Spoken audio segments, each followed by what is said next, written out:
నమస్కారం. వర్ల కుమార్ రాజా అనే నేను శాసనసభ సభ్యునిగా ఎన్నికైనందున శాసనం ద్వారా నిర్మితమైన భారత రాజ్యాంగం పట్ల నిజమైన విశ్వాసం, విధేయత చూపుతానని, భారతదేశ సార్వభౌమాధికారాన్ని, సమగ్రతను కాపాడుతానని, నేను స్వీకరించబోయే కర్తవ్యాన్ని శ్రద్ధాశక్తులతో నిర్వహిస్తానని దైవ సాక్షిగా ప్రమాణం చేస్తున్నాను.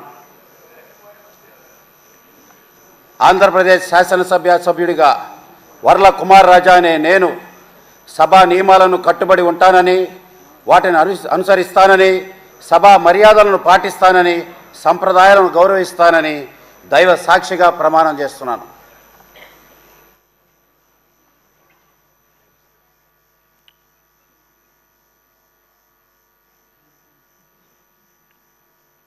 శ్రీ లక్ష్మీనారాయణ కన్నా